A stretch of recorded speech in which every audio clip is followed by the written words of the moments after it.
이사야서 61장 1절부터 3절까지 주 여호와의 신이 내게 임하셨으니 이는 여호와께서 내게 기름을 부으사 가난한 자에게 아름다운 소식을 전하게 하려 하심이라. 나를 보내사 마음이 상한 자를 고치며 포로된 자에게 자유를, 갇힌 자에게 노임을 전파하며 여호와의 은혜의 해와 우리 하나님의 신원의 날을 전파하여 모든 슬픈 자를 위로하되 무릇 시온에서 슬퍼하는 자에게 화관을 주어 그 죄를 대신하며 희락의 기름으로 그 슬픔을 대신하며 찬송의 옷으로 그 근심을 대신하시고 그들로 의의 나무 곧 여호와의 심으신 바 그 영광을 나타낼 자라 일컬음을 얻게 하려 하심이니라. 아멘. 우리는 누군가 믿음이 좋은 사람, 하나님을 잘 믿는 사람, 하나님과 가까운 사람을 볼 때 내가 그 사람을 가까이 하면 그 사람이 믿는 하나님이 내게 묻어오지 않을까. 하나님의 사람을 내가 가까이 함으로 그 사람이 믿고 있는 하나님을 나도 경험하게 되지 않을까라고 생각을 할 때가 있습니다. 그런데 정작 알아보면 그 사람이 주머니에 하나님을 넣고 다니는 것도 아니고 가방에 하나님을 넣고 다니는 것도 아니고 그 사람이나 나나 피차 일반이라는 사실을 깨닫게 되고 그 사람이나 나나 믿음으로 행해야 되는 것은 마찬가지라는 사실을 알게 되고 그 사람이나 나나 연약하다는 사실을 깨닫게 됩니다. 제가 오래전에 조용기 목사님의 수필집을 읽고 거기에서 아직까지 인상 깊게 남아있는 한 수필이 있었습니다. 조 목사님이 파리에 집회를 인도하러 가셨다가 파리의 지하철을 타고 가면서 느낀 일을 적은 것인데 그 지하철, 늦은 저녁에 지하철을 타고 가시는데 건너편에 맞은편에 어떤 남자가 앉아 있더라는 것입니다. 그런데 그 얼굴이 너무 지쳐 보이고 그 얼굴이 너무 힘이 없고 그 얼굴이 너무 낙심돼 보이고 또 그 얼굴에 허무로 가득 차 있는 그런 얼굴을 보면서 사람에게 하나님이 없다면 저처럼 마음속에 허무함이 가득 차고 또 마음속에 피곤함이 가득 차더라도 그것을 어떻게 해결할 수 없을 것이다 라면서 이제 믿음의 사람과 그렇지 않은 사람을 당신의 마음속에서 비교하신 거예요. 그러면서 나는 하나님을 알고 있으니 나는 소망도 있고 또 인생의 의미도 알고 목적도 아니 얼마나 참 복이 있는 것일까라고 이제 힘을 내면서 목마르듯 거리를 향해서 걸어갔다. 이렇게 이제 수필이 끝나는 것인데 저는 그 수필을 읽으면서 믿음이 있는 사람과 믿음이 없는 사람을 상당히 소박하게 비교하셨다라고 생각했어요. 어떻게 그것만으로 하나님의 사람과 그렇지 않은 사람을 비교했을까 두고두고 생각을 했는데 그분의 말씀이 정말로 옳습니다. 여러분 때로는 우리에게 기도의 능력이 따를 수도 있어요. 성령의 능력이 나타날 수도 있어요. 그러나 그렇다고 해서 우리가 하나님을 소유하는 것은 아니에요. 마치 주머니에 하나님을 넣고 다니는 것처럼 우리가 하나님을 소유해서 임의로 하나님을 보여준다든가 증명할 수 있는 것이 아니에요. 우리에게 영역이 나타날 때가 있어요. 그러나 그건 그때 그 순간에 필요할 때 하나님이 역사하실 때 잠깐 나타나는 것이지 그 순간이 지나가면 잉크가 마르는 것처럼 그 영역이 항상 우리에게 상주하는 것은 아닙니다. 하나님의 사람과 그렇지 않은 사람의 차이점은 그 사람이 얼마나 강하냐 약하냐, 그 사람이 얼마나 의로우냐 죄인이냐 여기에 있는 것이 아니고 궁극적으로는 믿음에 좌우되는 것입니다.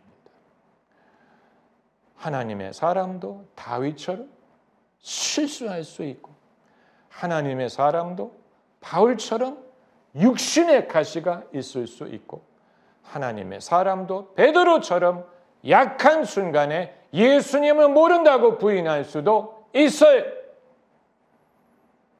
차이점이 있다면 하나님의 사람은 그런 상황에 머무르지 않고 주님의 믿음, 주님의 은혜를 의지해서 거기서 일어날 수 있다는 사실이 다른 것입니다.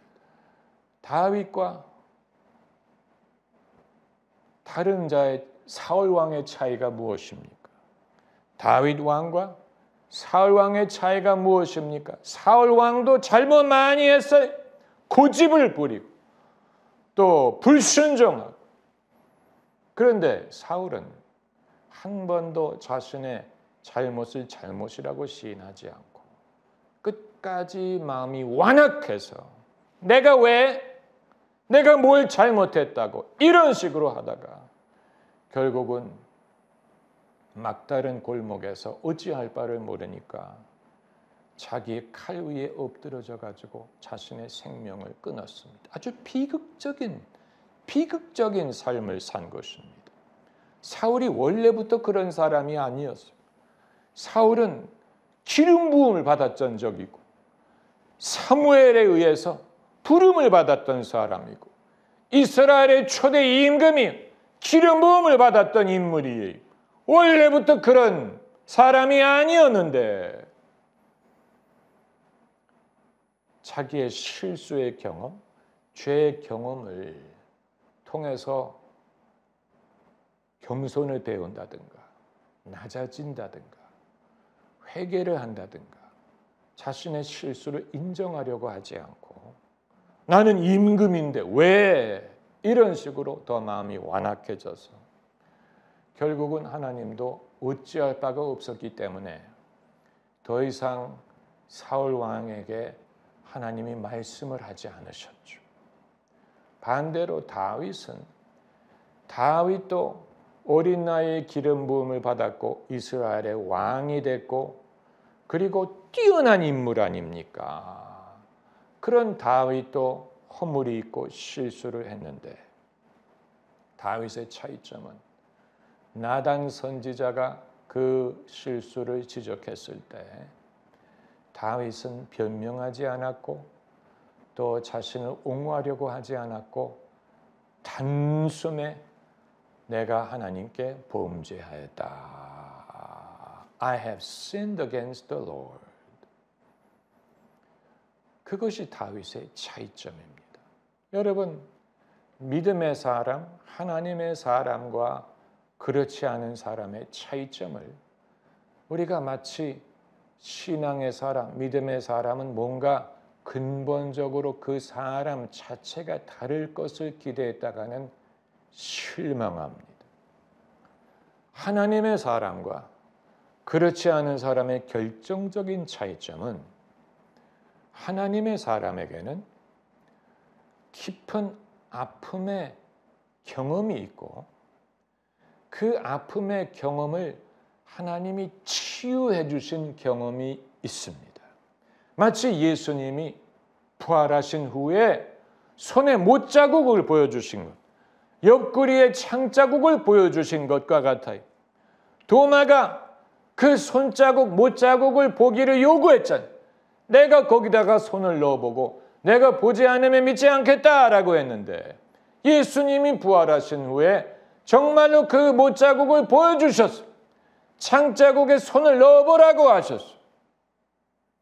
그것이 예수님의 증거였어요.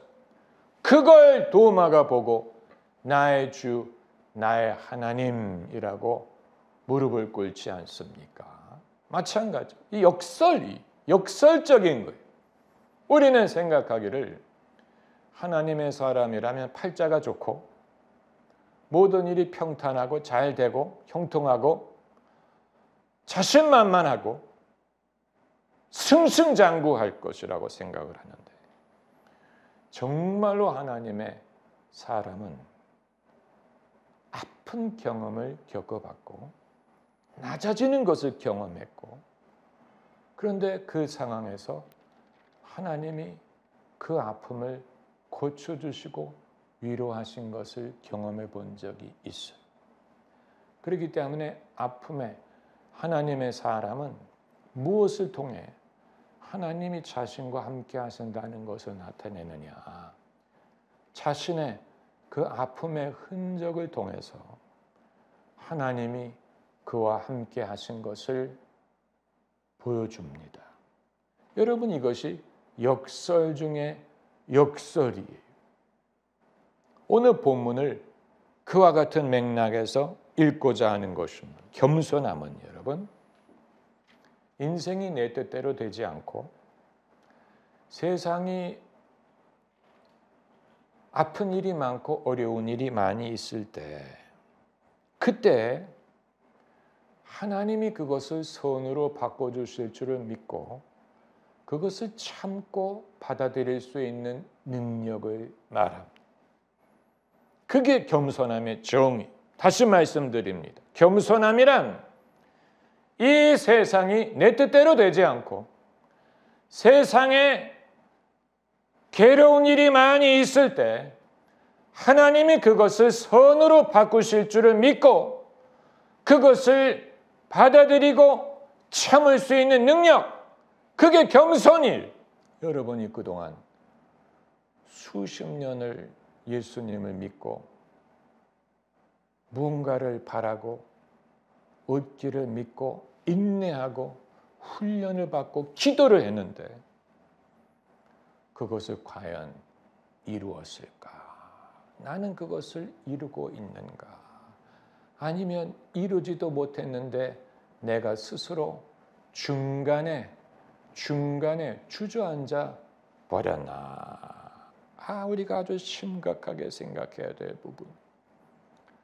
코로나 바이러스가 성도들로 하여금 분명한 비전을 잃어버리고 주저앉아 버리게 만들게 된다면, 여러분, 그것은 정말로 심각한 신앙적인 손실이 되는 것입니다.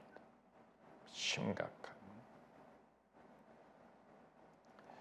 우리가 읽지는 않았지만 이사야서에 보면 이제 하나님이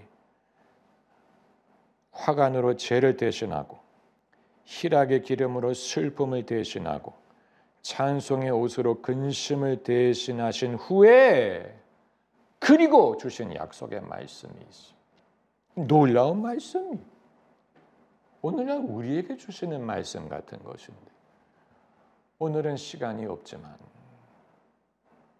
4절을 보면 그들은 오래 황폐하였던 곳을 다시 쌓을 것이며 예로부터 무너진 곳을 다시 일으킬 것이며 황폐한 성읍 곧 대대로 무너져 있던 것들을 중수할 것이며 외인은 서서 너희 양떼를 칠 것이요 이방 사람은 너희 농부와 포도원 지기가 될 것이나. 누가 양떼를 친다고 했습니까? 외인이 친다고 했어요. 또 누가 농부와 포도원 지기가 된다고 했습니까? 이방 사람이 한다고. 양떼를 칠 그 외인이 바로 우리가 될 수 있는, 귀가 있는 사람은 들을 것입니다. 할렐루야.